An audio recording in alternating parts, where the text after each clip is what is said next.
Curitiba FM 98,3. Olá pessoal, seguidores e ouvintes da Rádio Curitiba FM.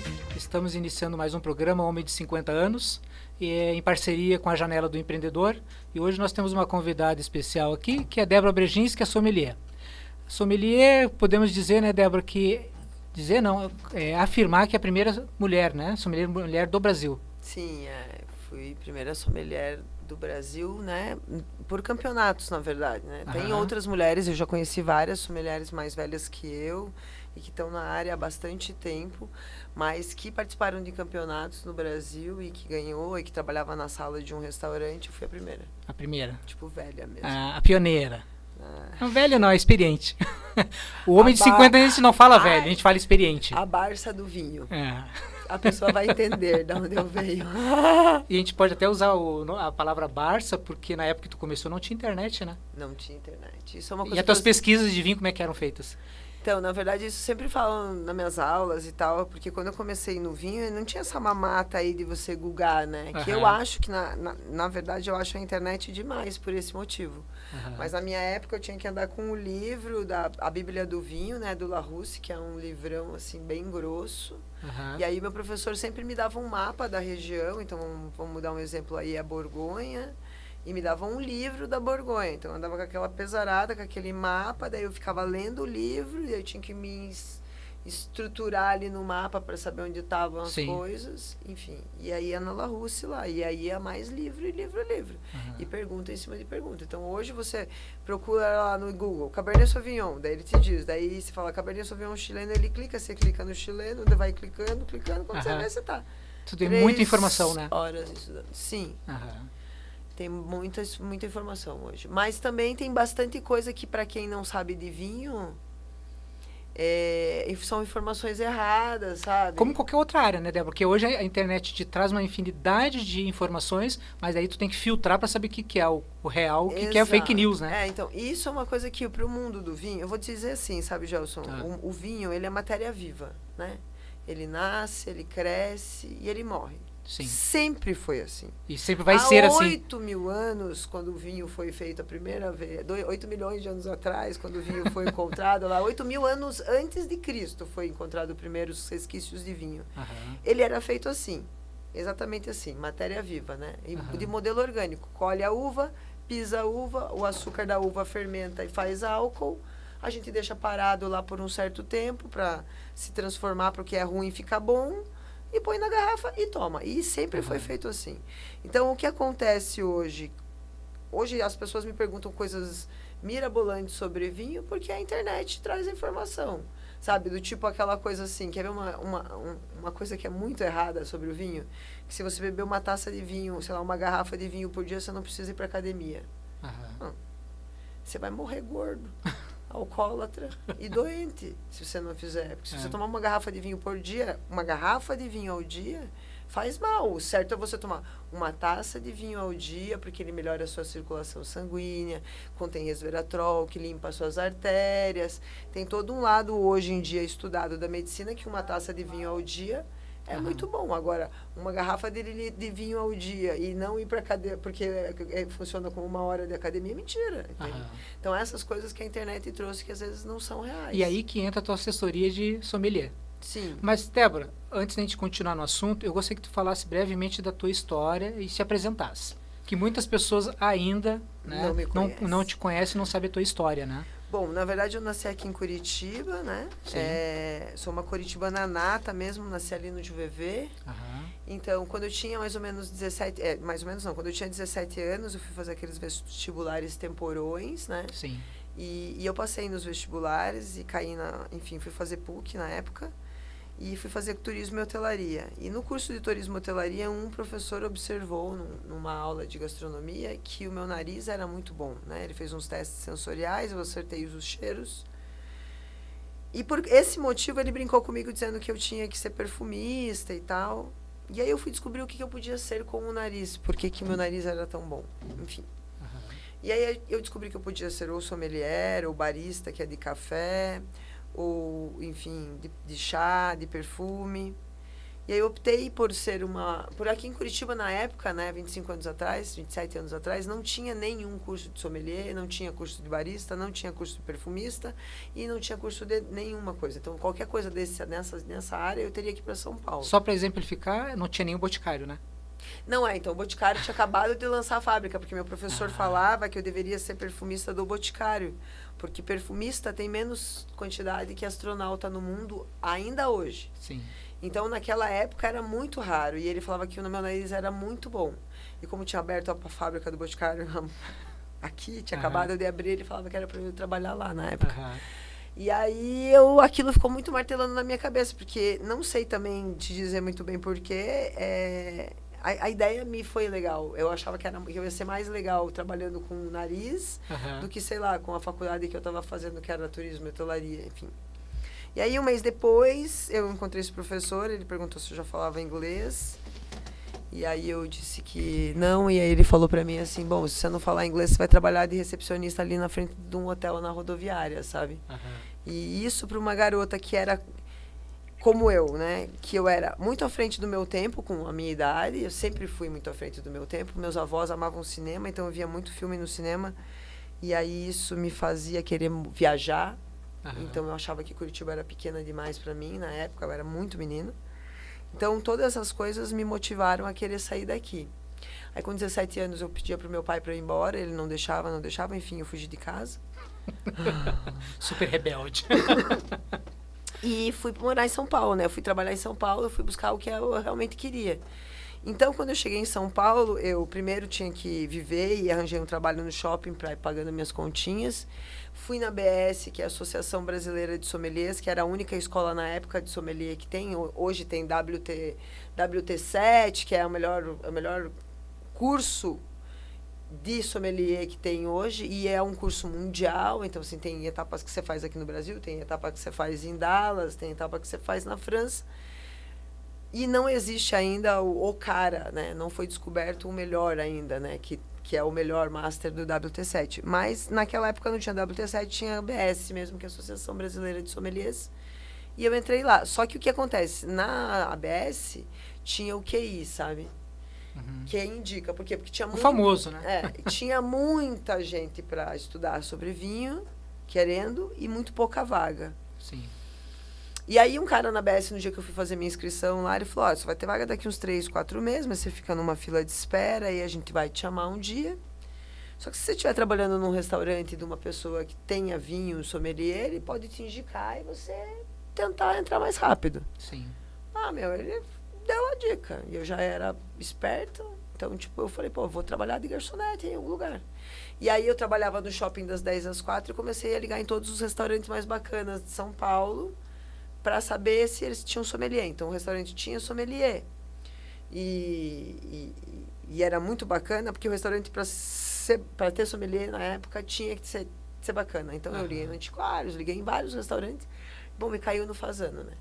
O famoso Grupo Fazano. Grupo Fazano. Trabalhei... então, é muito legal, porque o Manuel Beato, ele não tem telefone celular até hoje. Mas fala pro pessoal quem é Manuel Beato. Manuel Beato é o melhor sommelier do Brasil, ao concurso no mundo, né? Quando o cara chega a ser o concurso, significa que ele não pode mais participar de campeonatos, porque ele ganha. Então, ele ganhou algumas vezes e aí ele deixa de ser um competidor para ele ser um conselheiro. Então, assim, qualquer lugar do mundo que você vá, e isso é fato, Sim. E você fale assim, eu sou do Brasil, tal, não sei o quê, daí a pessoa vai virar para você e vai falar assim, conheci um cara lá, meu sonho era conhecer um cara que tem lá no Brasil do vinho, e vai falar, o nome dele é Manuel Beato, é ele, né? Tem N sommeliers, grandes sommeliers no Brasil, tem. Mas o Manuel Beato é o Manuel Beato. Sim, tem gente que fala mal, tem gente que fala bem, mas ele é o Manuel Beato. O topo da pirâmide. Eu amo. Exato, é o meu mestre, o cara me ensinou tudo que eu sei. E mais um pouco ainda, porque ele abre portas para você. Sim. Manuel Beato, ele é um cara que ele te ensina, ele para te ensinar, mas ele te ensina a aprender também, que é legal, entende? Porque ele é um cara que ele toda hora, quando ele não tá na sala trabalhando, você entra às vezes na adega lá para pegar um vinho, o Manuel Beato tá num livrinho assim. Ele fala, o que você está fazendo? Estou estudando um pouco de de grego. Eu falo, por quê? Porque eu resolvi que eu vou ler grego agora. Então, assim, ele é um cara que ele é... Um autodidata. Autodidata, totalmente. E tudo que ele aprendeu, ele é do interior de São Paulo. Ele morava... Ele já gostava muito de ler, daí ele foi trabalhar de garçom num restaurante. E aí um cara lá gostava muito de vinho e dava os livros para ele ler. Ele começou a ler sobre vinho porque um cara dava uns livros para ele. E aí ele foi aprendendo, se apaixonou e começou a trabalhar nisso, procurar como trabalhar. Então, esse cara me ensinou. Aí começa a tua estrela, né? Tu já tem contato com esse cara já. Exato. Na verdade é isso, né? Essa é uma frase também que as pessoas sempre me falam, né? Sobre a estrela, né? Todo mundo fala, a Débora tem estrela, porque ela conseguiu tal. Na verdade é assim. Eu posso ter um pouco de estrela, um pouco de Deus, um pouco de luz, mas de verdade, eu tenho bastante trabalho, né? Porque a partir do momento que eu cheguei, que ele atendeu aquele telefone, a estrela lá brilhou. Sim. Mas aí o Rogério Fasano sempre fala, você não tem nada disso que te falam aí. Na verdade, que foi ele mesmo, foi o Rogério Fasano, que é o dono, ele que me deixou trabalhar num restaurante extremamente machista na época, um restaurante que era só homens que trabalhavam, que nenhuma mulher trabalhava na sala de um grande restaurante na época. Sim. E ele falou, eu vou pegar essa menina aqui, porque eu acho que ela é muito boa, ela tem boa vontade, e vou ensinar ela, né? E aí ele começou a me ensinar. E eu era uma rata de aprender. Então, assim, eu adorava aprender. Então, assim, ele me ensinava, eu aprendia. E aí eu fui perguntando. E curiosa, e eu fui descobrindo tudo. Então, assim, hoje eu já estou aí há 28 anos no mercado do vinho. Eu sempre trabalhei com vinho, minha vida é o vinho e eu vivi o vinho. Então, assim, as pessoas perguntam, mas você sabe fazer alguma outra coisa? Não. Sei vender vinho, sei falar de vinho, sei dar aula de vinho, sei tudo de vinho. Minha vida é o vinho. Débora, o teu sobrenome deveria ter vinho, né? Deveria ter vinho. Ontem foi engraçado, sabe? Que ontem eu fui dar um curso e aí tem um cara que eu super admiro aqui em Curitiba, que ele é o Paul. Ele é neozelandês, ele é casado com a Juliana e ele é um mestre do vinho, assim, ele é sommelier também, ele dá vários cursos aqui em Curitiba, eu também dou vários cursos, enfim. E é muito engraçado que ele falou uma frase ontem para mim, que ele fala que o mundo do vinho aqui em Curitiba era muito difícil. E muito fechado. E que ele já tinha tentado algumas coisas aqui e tal, mas ele falou, Débora, depois que você fez o vinho na rua, a cabeça das pessoas modificaram para o vinho. Você parece que abriu o coração delas para receber a mensagem. É mais ou menos isso mesmo. E isso vindo dele é um negócio que me deu muito... Que enche o ego, que te dá uma força a mais. E eu falei, cara, que bom, porque na verdade eu sei isso, entendeu? Sim. Eu sei que quando eu cheguei aqui há 3 anos atrás de volta para Curitiba, o mercado as pessoas tomavam vinho, mas elas não tinham essa coisa de não ter medo de tomar vinho. Elas tinham um pouco de medo de errar no vinho. Hoje eu falo, errem mesmo, vocês têm que errar no vinho. E aí, muitas vezes, as pessoas me encontram e falam, eu errei no vinho, mas, putz, eu descobri agora que minha uva é essa. Porque ele errou. Se identificou. Exato, entende? Que ele já tomou uns vinhos. Então, assim, e é isso que me motiva a sempre estar fazendo mais. Legal, Débora. Nós vamos fazer um pequeno intervalo agora, nós vamos voltar. Ainda quero que fale um pouquinho sobre o Vinho na Rua, para o pessoal conhecer esse projeto do Vinho na Rua. Sim. Né? E aí entrar realmente no assunto vinho, ok? Então, voltamos logo, logo. Pessoal, só aguarde um minutinho. Você está acompanhando a programação especial da Curitiba FM. Então, retornando com o programa Homem de 50 Anos, em parceria com a Janela do Empreendedor. Hoje a nossa convidada é a sommelier Débora Brejinski. Débora, então eu gostaria que tu falasse um pouquinho agora sobre o teu programa O Vinho na Rua. Bom, o Vinho na Rua foi um movimento que eu criei e ele segue uma linha que eu comecei a ouvir os meus clientes, né? Na verdade, eu sempre escuto muito os meus clientes e eu vou tirando as informações para algumas coisas que eu quero deles. Então, eu ouvia bastante que o curitibano mesmo que fala isso, então, porque eu vim de São Paulo, eu sou curitibana, mas fiquei trabalhando muito tempo em São Paulo, então quando eu retornei, eu sabia muito bem o que eu queria fazer. Então, eu ouvia muito do curitibano que ele amava tomar vinho, né? Mas que ele falava assim pra mim, a frase é bem típica, ele fala assim, nossa, eu adoro tomar vinho, Débora, mas eu não sei nada. Daí a minha frase era, mas você tem alguma uva preferida, alguma coisa? Então, ele me falava, sei lá, Malbec. Eu falava, ele não sabe tomar vinho, ele diz que ele não sabe tomar vinho, que ele ama tomar vinho, mas que ele tem uma uva preferida. Então, isso na minha cabeça significa que ele já tomou algumas uvas, errou, e aí ele gosta da Malbec. Sim. Né? Então, esse foi o meu primeiro ponto. O segundo ponto foi que o curitibano falava que o clima aqui era péssimo, né? Que é frio, muda a temperatura a todo tempo. Pro meu lado do vinho, isso é ótimo, porque a pessoa aqui pode tomar espumante de manhã e pode tomar Malbec à noite, e às vezes que tá um frio danado. E à tarde, às vezes, né? Então, você pode tomar rosé no pôr do sol, você pode tomar branco na hora do almoço, enfim. Isso é um outro ponto. E aí, um outro ponto também, que as pessoas sempre chegavam para mim e falavam que aqui em Curitiba não tinham lugares bons e baratos para tomar vinho. Que hoje você tomava num restaurante super bacana, com uma comida super cara, então isso ficava caro no bolso, né, para vocês sempre. Ficava intitulado que o vinho era para pessoas que tivessem realmente condições. Maior poder aquisitivo, E eu aprendi que vinho é para todos, sabe? E era isso que, na verdade, é o movimento do vinho na rua.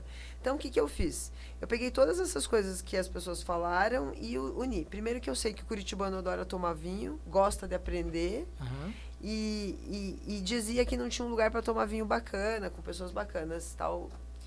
Então, o que eu fiz? Eu fui nos restaurantes e negociei com os donos dos grandes restaurantes de Curitiba se eles me cediam à frente desses restaurantes para que eu chamasse as pessoas para ir lá. O que eu faço no vinho na rua? Eu levo de 5 a 8 vinhos diferentes para a calçada, né? Sim. Depende muito do clima. Então, se está no inverno e está mais frio, eu levo mais tinto.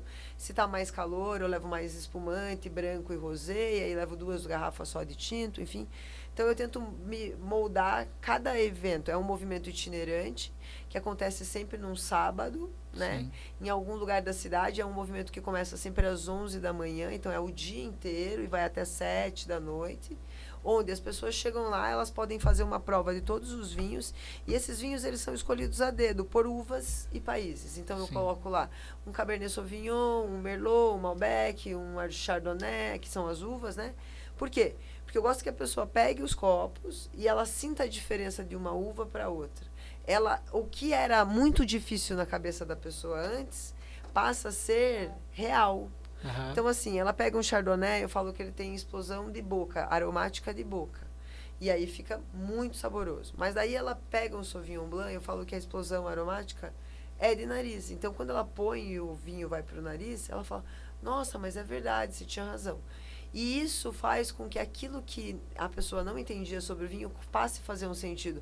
Realmente o vinho tem 2 aromas, tem 3 aromas. Eu consegui sentir cheiros diferentes.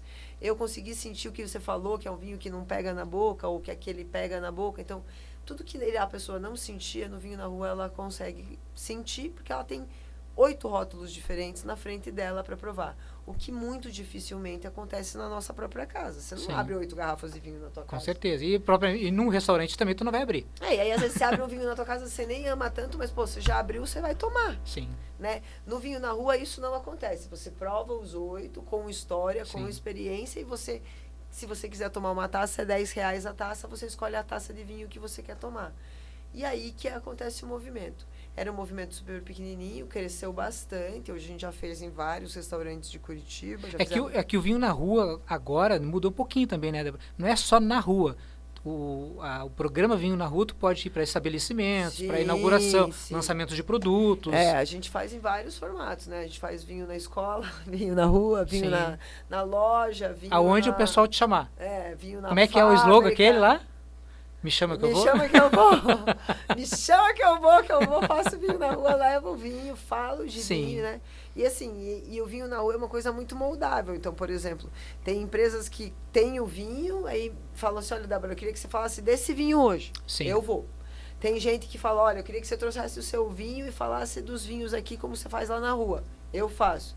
Tem gente que fala, eu queria que você divulgasse tal coisa com o vinho na rua. Eu vou. Tem noivas que me contratam para fazer vinho na rua, para que os convidados da festa dela saibam qual vinho vão tomar. Sim. E tem um plus na festa de casamento. Então, eu sou moldável do vinho, né? Acaba que é isso. E o vinho na rua, esse é, como eu falei, é um movimento que acontece uma vez por mês. Nosso próximo Vinho na Rua tem data agora já, né? Vai ser no dia 3 de novembro, lá no Garage. Vinhos.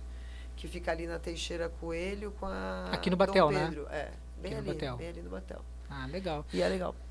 Débora, eu queria que tu falasse um pouquinho agora, vamos voltar um pouquinho no tempo, né? Não muito tempo, mas tu tem uma experiência Europa, fora do Brasil, Tu já me comentou em outra oportunidade que tu já plantou a uva, tu já colheu a uva, tu já fez o vinho, tu já provou aquele vinho. Sim. Eu gostaria que tu falasse um pouquinho dessa história do vinho, qual é o processo do vinho, que as pessoas muito não conhecem a história, como é que é um processo do vinho estar engarrafado ali, de chegar na tua mesa, mas todo o processo que ele chega, para chegar até a mesa da pessoa provar esse vinho. Como é que funciona esse processo e a tua experiência com isso? Bom, graças a Deus eu trabalhei num restaurante que ele dava muita...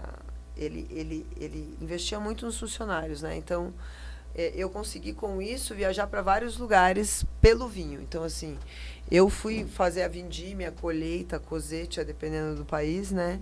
Em alguns lugares. Sim. E isso abriu minha mente pro vinho, assim.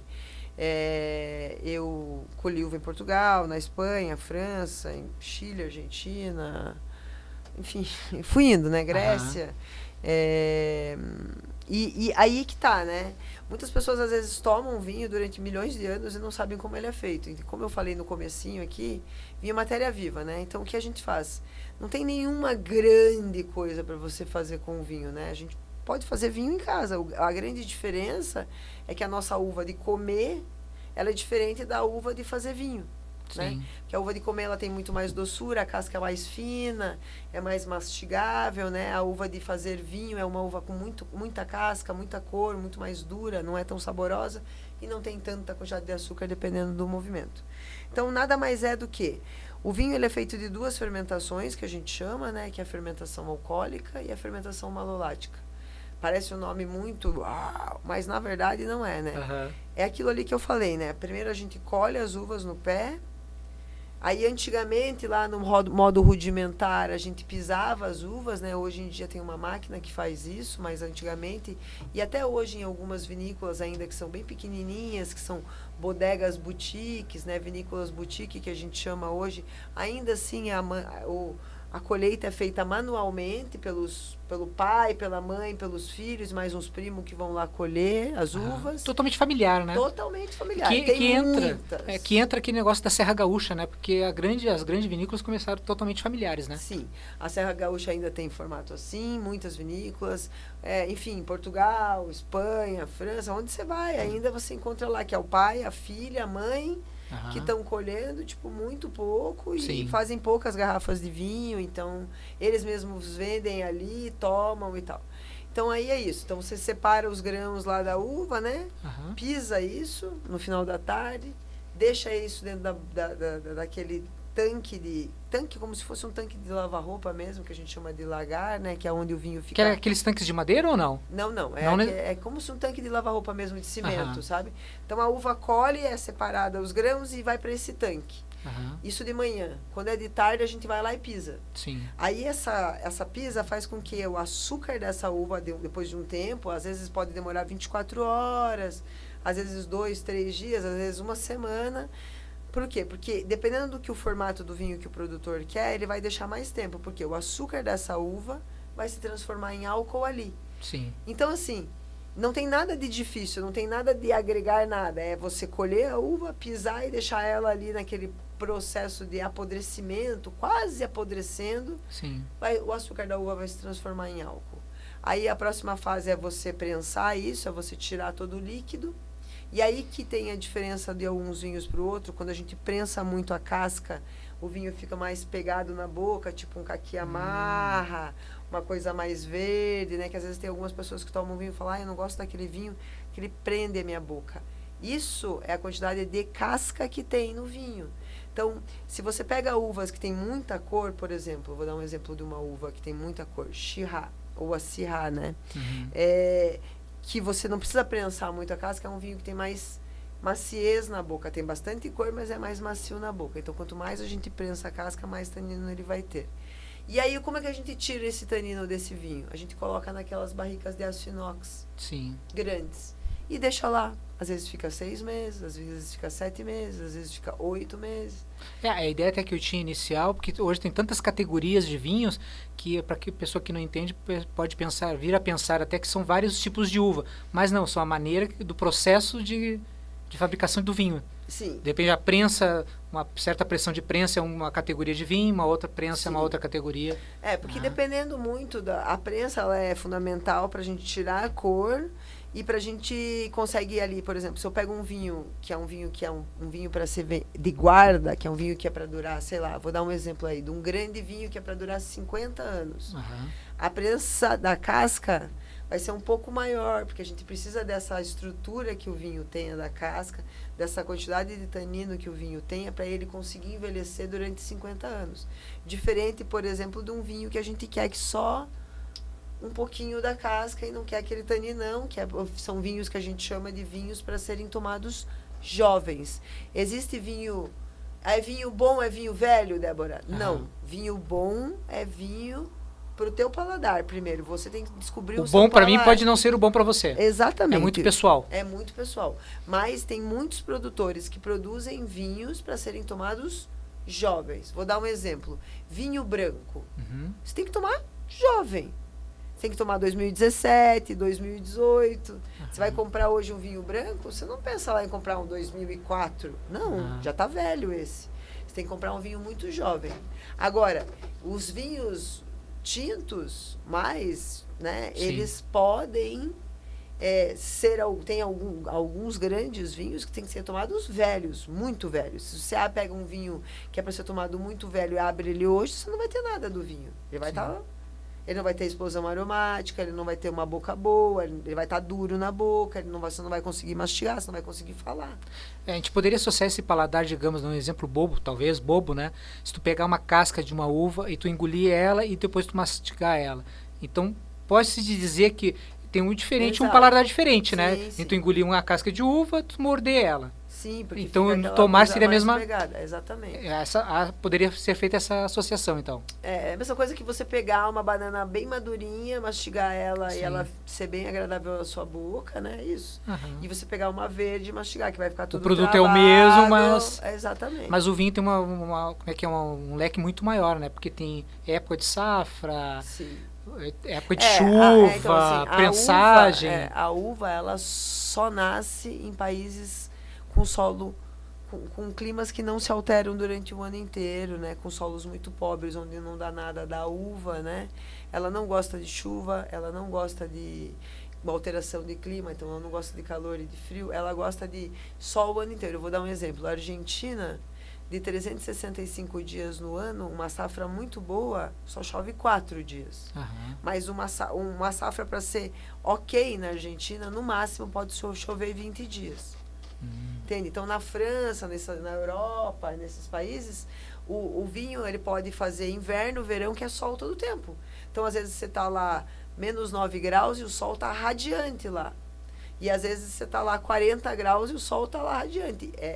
O sol, a insolação é a mesma durante todo o ano. Entendi. A uva não gosta que mude essa insolação, entendeu? Então, me fala um pouquinho, então, Débora, nesse assunto aí. A nossa referência no Brasil de vinho é a Serra Gaúcha. Estou errado ou não? Não. Tá certo. E hoje também tem o quê? Pessoal no norte, né? Norte e Nordeste, que também estão com esse... Eu fui para o Rio agora numa feira de vinho que teve. E tem muitas regiões produzindo vinho hoje aqui no Brasil. E são climas totalmente diferentes, né? Totalmente diferentes. Para você ter uma ideia, pode até parecer brincadeira que eu vou te falar, mas o melhor vinho que eu provei na feira é mineiro. E chama Maria Maria. E é sensacional, mas eu provei vinho do interior de São Paulo, eu provei de Minas, eu provei muitos vinhos. A Rio Sol é uma produtora de vinho no Nordeste, lá no Rio São Francisco. É uma das maiores que tem, né? Sim.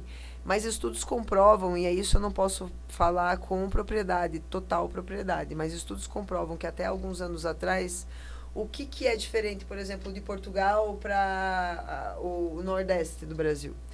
Portugal, o solo é super pobre. Sim. Só que o pobre de Portugal, quando você vai, por exemplo, produzir vinho do Porto, você tem que cavar 7 metros de xisto betuminoso. Então, assim, não tem nada. Tem areia, argila e xisto. Sim. Né? O que tem isso? O xisto ele dá um gosto para a uva que nenhum outro lugar no mundo tem. Porque a quantidade de xisto que tem em Portugal não tem em nenhum outro lugar no mundo. O nosso solo do Nordeste, ele não tem muita história, entende? Ele é um solo pobre pobre mesmo. E não tem história, não tem minério, não tem nada que passe para a uva. Então, o que acontece? O vinho lá do sul, de Caxias, de Bento, enfim, de vários lugares no sul, do Rio Grande do Sul, eles são melhores. Por quê? Porque o solo, por mais que o clima não seja tão bom quanto a uva gosta, né? Porque o clima no Rio Grande do Sul, ele é bom para você agrícola, você plantar. Só que esse solo fértil, a uva não gosta. Você consegue entender? Entendi. A uva gosta de solo que não é fértil. Então, assim, aquela história que os vinicultores aí do mundo inteiro falam que aqui no Brasil tudo que planta dá, sabe? Adubando dá. Sim. Aqui no Brasil tudo que você planta dá. Porque o país é enorme, né? Tem todas exato. E a uva, ela não gosta desse solo que você planta dá. Ela gosta daquele solo que você planta e não dá. As formigas vão lá, atacam tudo. Então, ela gosta desse tipo de solo, que seria ideal lá no Nordeste, porque a gente tem o solo árido, a insolação, a brisa do vento, tem tudo perfeito para você fazer vinho.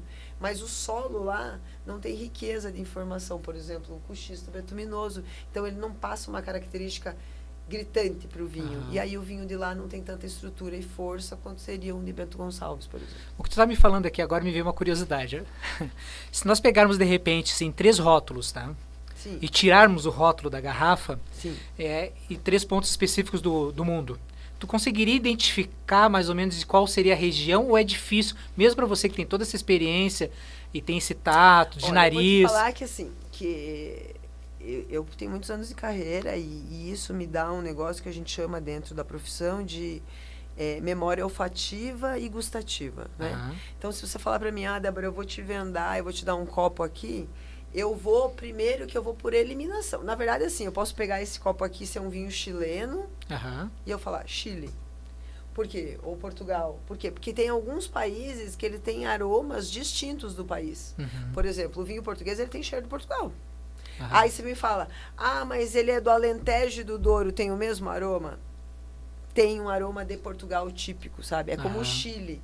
O Chile, ele tem uma coisa, assim, as uvas mudam e os aromas modificam em cada região. Mas a primícia dele tá ali. Então, assim, por exemplo, se você me der lá 10 copos e me falar, Débora, me acha o Chile, eu vou falar pra você. Esse aqui é o Chile. Por quê? Porque ainda estou meio fresca de Chile. Mas tem alguns países que têm primícias. Então, por exemplo, é difícil eu errar um vinho chileno, difícil eu errar um vinho argentino, difícil eu errar um vinho português, difícil eu errar um vinho australiano. Por quê? Porque eles têm características distintas e porque eu gosto. Então, assim, tem algumas coisas que eu vou pegando para mim. Né? Os holandês, por causa da textura da boca. Então, assim... E, às vezes, também eu gravo por assimilação. Tipo, Cabernet Sauvignon. Então, eu pego um Cabernet Sauvignon francês. Tudo que tem aquelas características primícias de Cabernet Sauvignon francês, que são de outros países, eu tento ir. Não acerto sempre, né? E erro bastante. Acho que eu erro mais que acerto. Mas já acertei muito mais, acerto. Entendi. Sabe? Isso é um exercício que às vezes as pessoas acham que essa menina não é. Eu acho que se todo mundo, por exemplo, pegasse durante 30 dias, quantos dias você toma por mês, Gelson? Você fala pra mim, eu abro 10 garrafas de vinho.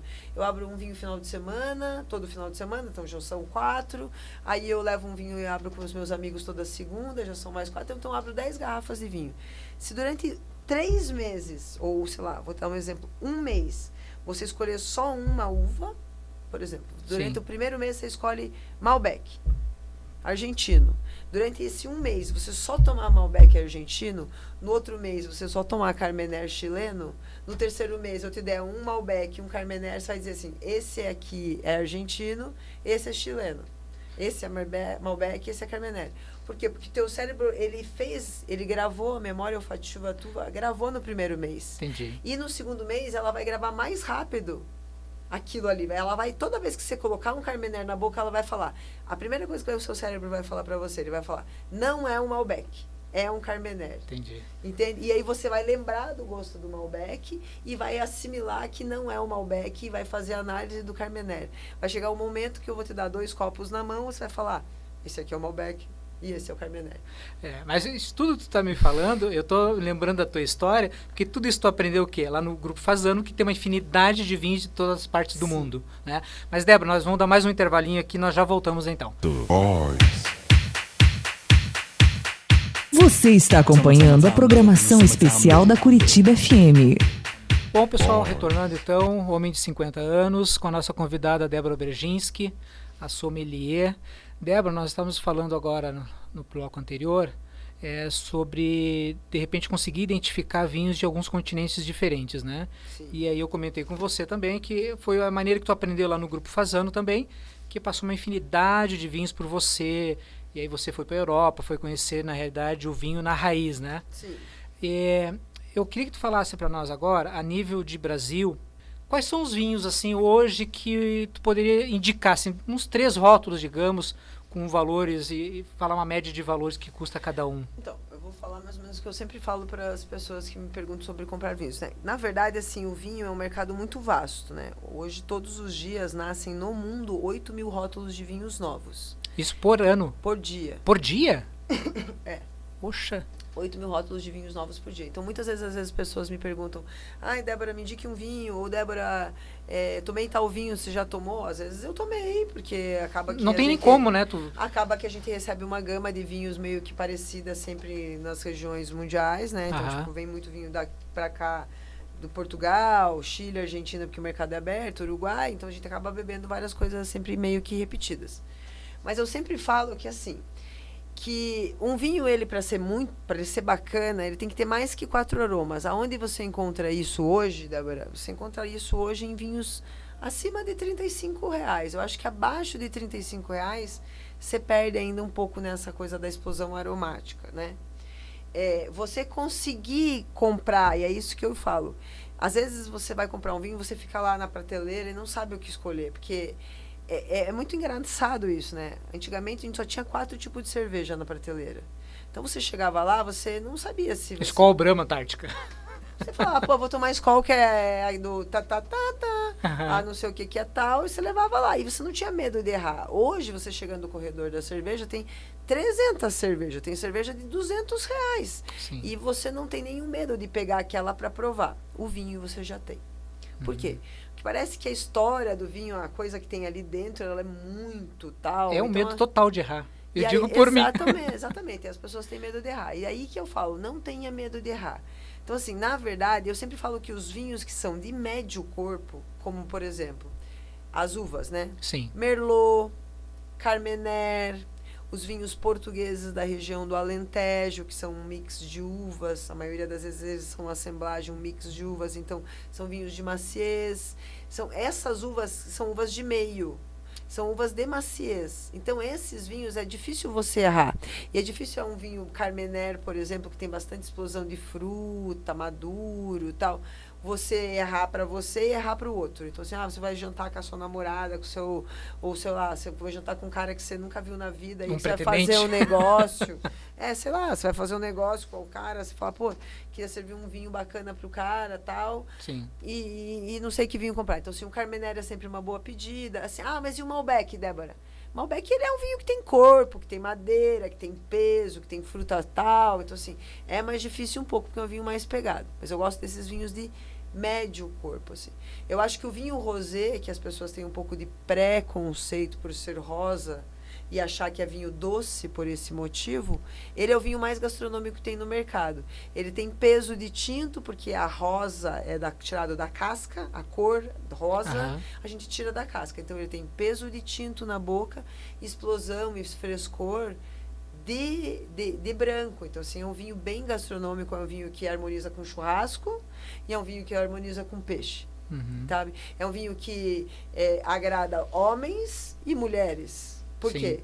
Mas, assim, às vezes os homens têm um pouco de falar, não vou tomar vinho rosé. Ou, às vezes, as mulheres que gostam de vinho seco falam, não, eu não vou tomar vinho rosé porque vinho rosé é doce. Não, vinho rosé não é doce. Se ele só é doce, está escrito que tem açúcar, adição de açúcar, meio seco, demi-sec ou suave na garrafa, senão ele é seco. Sim. Né? E aí os vinhos brancos, que também são fáceis para quem não é tomador de vinho, o vinho branco ele sempre abre muitas portas para você ser tomador de grandes vinhos. Então, assim, eu sempre penso nisso, que o valor para você começar no vinho é um vinho aí variando em R$40, né? Que você não erra muito se você errar no sabor da uva, no país, você não erra no preço muito. E o vinho é isso, né? Não adianta você chegar para mim e falar, ai, Débora, eu queria... Se você falar para mim, ai, Débora, eu queria tomar um vinho de R$300, eu vou te indicar. E você talvez diga para mim que não é o teu vinho preferido. E você vai errar R$300. Então, eu acho que o vinho é uma coisa muito moldável. Você tem que começar pequenininho, tem que começar entendendo qual é a sua uva, qual é o seu país, que estrutura de vinho que você gosta na boca, se você gosta de um vinho que tem mais corpo, se você gosta de um vinho que tem mais leveza, se você gosta de um vinho que é mais aromático. Sim. Até você chegar nesse nível, você vai continuar ali nos seus vinhozinhos ali de R$30, R$40. Aí você vai mudar para uns 50 lá na frente, aí um dia você vai falar, puxa, Débora, tô querendo comemorar meu aniversário de casamento, comprei um vinho e hoje vou gastar R$70 no vinho aí, comprei um vinho X, o que você acha desse vinho? E aí você vai se moldando e chegando no teu vinho. E aí, sei lá, daqui 2, 3 anos eu te encontro só tomando barolão de 300. Quem dera. Ui. Mas, Débora, agora, você falando, eu estava pensando, nós temos uma amiga em comum, que inclusive ela me falou que se encontrou com você essa semana, a Doroteia. Sim. E nós tivemos um encontro entre amigos e ela me falou que existe um vinho que eles chamam muito do vinho tira calcinha. Tu sabe que vinho é esse? É um vinho que é um vinho pesado, que a mulher já se entrega para o homem. Muitas feministas talvez vão até criticar o que eu vou falar aqui agora.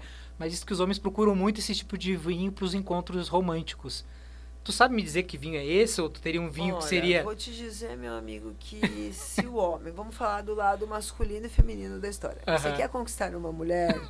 Você quer conquistar uma mulher, meu amigo?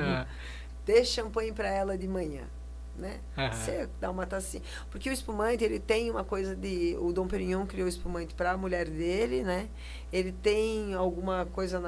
ele é um espumante, é um fermentado natural. As bolinhas da champanhe são naturais, né? E é legal porque é muito engraçado, assim, que observando a mulher, toda vez que a mulher toma champanhe, ela pega o copinho, né, dela, põe assim dela, põe no nariz, dela põe na boca. A hora que ela termina, que o líquido desce, que chega no estômago dela, ela faz assim com a cabecinha. Ela fica muito aí já é feliz. indicação, já.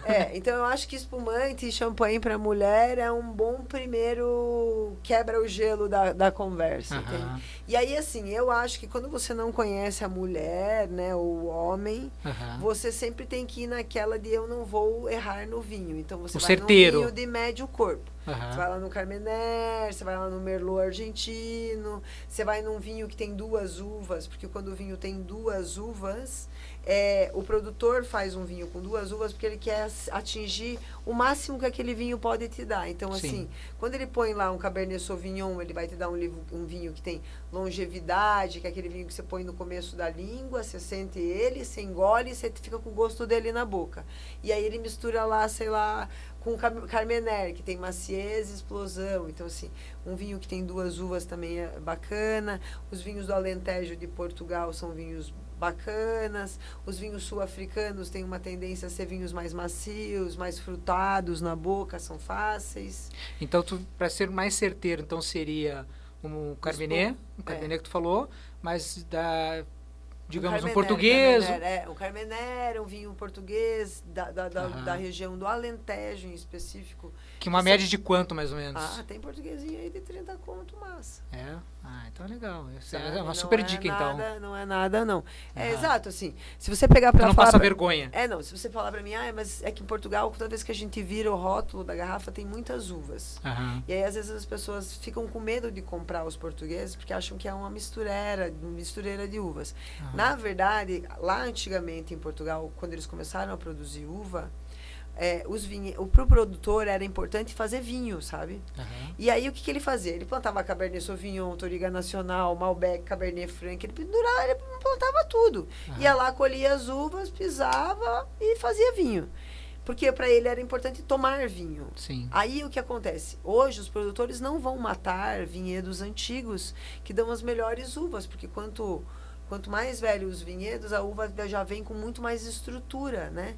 Ela já tem uma corpo. formação, já tem corpo, já tem formação, já tem base, já recebe muito nutriente, porque quando ela vai ficando mais grossa, mais grossona, né? Os caules vão ficando, os tronquinhos delas vão ficando mais grossos, vai guardando mais seiva, então a fruta vem mais forte. Então eles não vão matar tudo isso. Por isso que Portugal não tem aquele divisão. Mix de uvas. Mix de uvas, não tem divisão, porque assim, em outros países eles plantam Cabernet, Merlot, em Portugal não. Em Portugal eles têm essa coisa das misturas. E o Alentejo tem essa coisa de ter um vinho bem aveludado, bem macio. Então, dificilmente você errar num vinho do Alentejo português. Não tem quem não goste.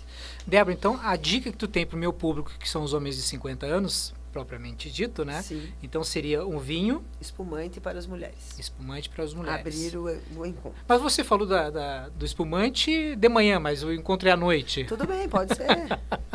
Hoje em dia, eu vou explicar um negócio, Gelson. As mulheres, hoje em dia, elas bebem mais que os homens. Sabe? Isso é estudado mesmo, comprovado. Hoje em dia, as mulheres, elas são muito mais consumidoras de produtos enogastronômicos do que os homens. Então, assim, elas bebem mais, elas saem mais para comer e beber que os homens. E tem muitas mulheres que elas gostam diferentemente do que a gente está acostumado a pensar. A mulher gostaria de tomar um espumante, um rosé, um vinhozinho docinho. Não. As mulheres gostam de vinho seco, gostam de vinhos estruturados. Tem umas mulheres que gostam mais dos vinhos com muito mais estrutura. Então, assim, você tem que sentir a mulher que está com você, né? Mas o espumante, ele é um bom, sei lá, desinibidor, assim, sabe? Um bom abre um sorriso fácil. Sim. É isso. O espumante, ele traz essa... Deixa eu te fazer uma pergunta. De repente, eu faço um convite de uma menina para ir para um jantar romântico, inicio com espumante, mas para harmonizar com o prato, alguma coisa, eu posso pedir depois do espumante um vinho? Sim. Na verdade, eu sempre faço assim. Se eu fosse você... O espumante é para abrir. Eu ia pedir 2 tacinhas de espumante, só para vocês comemorarem aquele momento de estar ali e chegar. Vamos pedir 2 taças? Você sente tomar um espumante comigo? Né? Sim, claro, tal. Pede 2 tacinhas. Vem, toma, daí vai aquele momento que você vai beber ali um pouquinho no balcão, aí vai para a mesa, senta. Aí, a hora que senta, você fala, olha, vamos, agora que... Você quer continuar no espumante ou vamos pedir um vinho? Porque o vinho, ele é gastronômico. Então, assim, a gente vai jantar, então você pode já... o que você vai comer? Sempre tem uma conversa. Acho que eu vou comer uma carne. Não, vou comer um peixe. Aí você já, vai comer um peixe, então acho que eu vou escolher aqui também o frutos do mar e acaba pegando um branco ou um rosé. Entende? Então, é meio que... O espumante ali dá até o time de você saber qual é o próximo vinho. Você escuta ela já vai estar mais solta, mais tranquila ali e tal, e você... Bacana. Por que eu te perguntei isso, Débora? Nós já iniciamos até um projeto em função disso, mas a gente está para gravar um vídeo para o programa Homem de 50 anos, onde a gente vai mostrar toda essa etiqueta que o homem deve para atender a mulher no jantar romântico, né? Desde como falou do balcão, até sentar na mesa, até escolher um vinho, até harmonizar com o prato que ela escolher, e nós vamos fazer esse vídeo ainda para o nosso programa ainda. Sim. Mas, Débora, você tem vários outros, fora o Vinho na Rua, você trabalha com outras áreas, outros projetos que você tem. E um deles que nós estamos querendo, que nós conversamos agora há pouco, sobre o vinho da Serra Gaúcha, o vinho do Norte e Nordeste, você falou de Minas Gerais, e muitas pessoas não sabem também que no Paraná, né, nós temos a região ali de Bituruna, que também está trabalhando, estão abrindo uma rota do vinho ali também. Inclusive, o prefeito Claudinei já fez o convite para nós irmos até lá. Então, nós estamos com esse projeto também de irmos até Bituruna e levar as pessoas para conhecerem e ter esse contato com o vinho e com você falando sobre o vinho para os nossos convidados, né? Então, nós temos também esses projetos também de viagens, né? Você também tem projetos para o Chile, né? Sim, eu acho que, na verdade...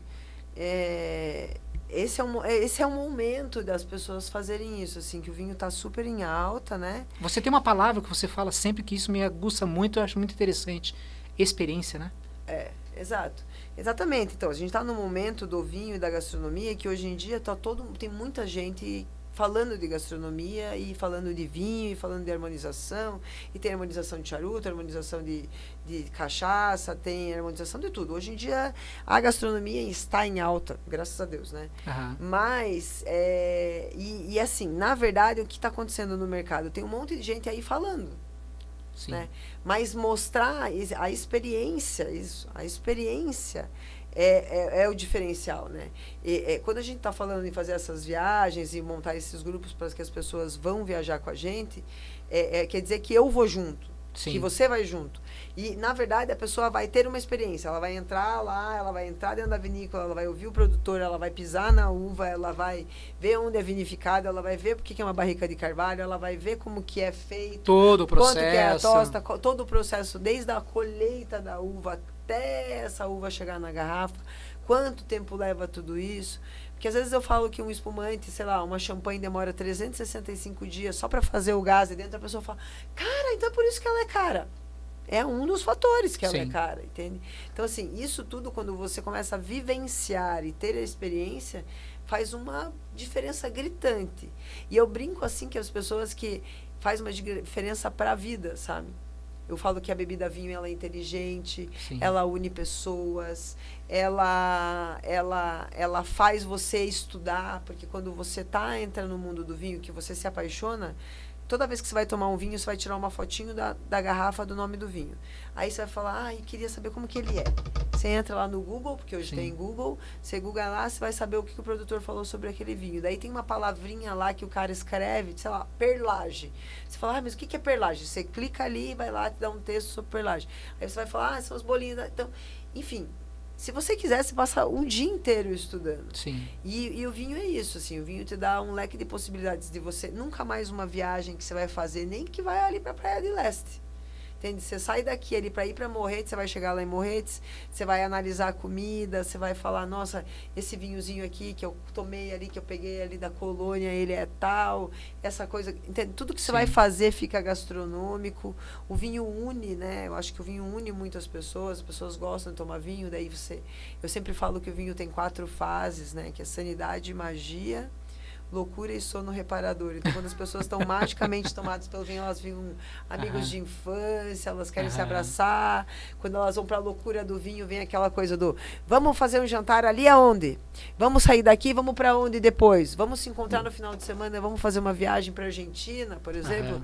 Então, assim, é a fase da loucura do vinho, e depois tem a do sono reparador de todo mundo dormir, né? É uma bebida feliz, né? Na real, eu acho que é isso. Assim. E entra a palavra experiência, então, que tu falou. Exato. E assim, eu sempre falo isso, e eu sempre levo o vinho para as pessoas, mas eu também sempre levo algo que eu acho que é fundamental, né? Beber vinho é para você ficar feliz, né? As pessoas aí, ultimamente, andam colocando bastante coisa na internet, bebo vinho quando estou em depressão, bebo vinho para curar tal coisa. Isso não é real, né? O vinho é uma bebida feliz, é para unir pessoas, é tal. Não é para você tomar 1 litro, né? 2 litros de vinho todos os dias. Eu sempre falo, a pessoa que começa tomando uma taça de vinho, daqui 1 ano ela me liga e fala, estou tomando 2 garrafas de vinho por dia, Débora. Tá na hora de procurar ajuda num médico, sabe?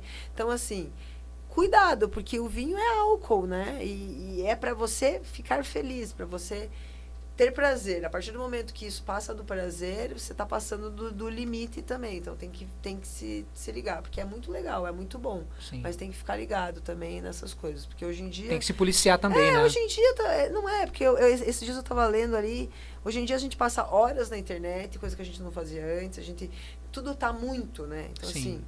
Vamos cuidar aí com muito. O muito não é bom. Tem que selecionar esse muito aí.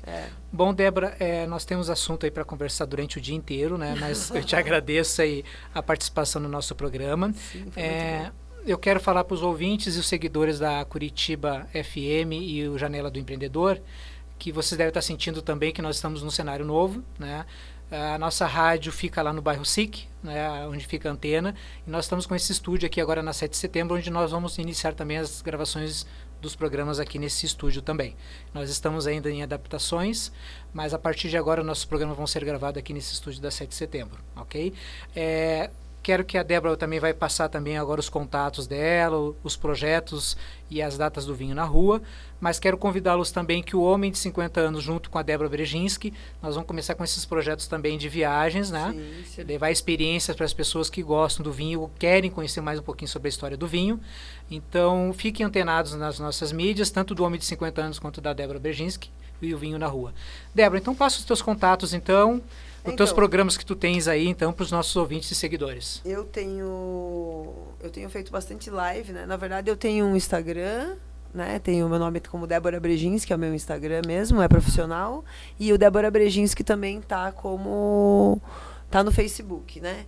E a gente tem lá o Vinho na Rua, que é a página do Face também, que é um movimento itinerante. O Vinho na Rua, o próximo Vinho na Rua vai estar acontecendo agora no dia 3 de novembro, né? A gente vai começar a divulgar isso semana que vem nas redes sociais. Enfim, vamos estar falando sempre disso. É um movimento muito legal para ir. Eu sempre estou fazendo vários eventos de vinho na cidade. Então, assim, eu estou lançando um novo jantar que eu vou fazer, que não é um jantar, é uma experiência mesmo, que é Aromas versus Aromas. Então, a gente vai batalhar ali entre os aromas dos alimentos e os aromas do vinho, né? Para as pessoas conseguirem chegar nessa coisa que todo mundo fala. Sei lá, vou dar um exemplo. Chardonnay tem gosto e cheiro de banana. A pessoa só vai conseguir fazer isso se ela colocar uma banana do lado, porque senão ela nunca vai chegar. Porque ela vai falar, nossa, conheço esse cheiro não é... Entendeu? Uhum. Então, a gente vai fazer um cursinho nisso, né? Voltado para essa parte. E, enfim, as minhas redes sociais estão sempre aí. Eu faço sempre um programa ao vivo, onde eu abro uns vinhos na minha casa, né? E eles costumam acontecer nos domingos, às 9h30 da noite. E nas quartas-feiras, assim, a gente sempre tenta abrir um vinho aí depois umas 9h30, 9h30. Então, a gente abre um vinho, ali fala de vinho com bastante experiência. Então, a galera segue lá e eu sempre aviso durante o dia que vai ser a live, para o pessoal ficar antenado. É bem legal, porque ali vocês também podem ir falando comigo ao vivo, e a gente vai respondendo as perguntas uma atrás da outra. Exato. Então é massa. E é isso. E tô aí, tô na área, trabalhando sempre. Legal. Então, eu vou fazer um convite então para o pessoal, para a Débora. Então, os homens de 50 anos que queiram, de repente, ter uma aula particular, uma assessoria com a Débora, de como se portar numa mesa, num restaurante, num encontro romântico. Exatamente. Ou empresários que gostariam de levar a Débora também. Exato. A gente faz eventos em empresas, né? Eu faço jantares harmonizados. Eu faço só a aula de iniciação ao mundo do vinho. Eu dou personal wine, que é o que o personal wine? É eu ir com você numa loja, escolher os seus primeiros vinhos, eu se falar depois, você me falar, olha, eu tomei esse, não gostei, tomei esse, a gente moldar a sua carta, a sua adega, seu paladar, faço várias coisas, gente.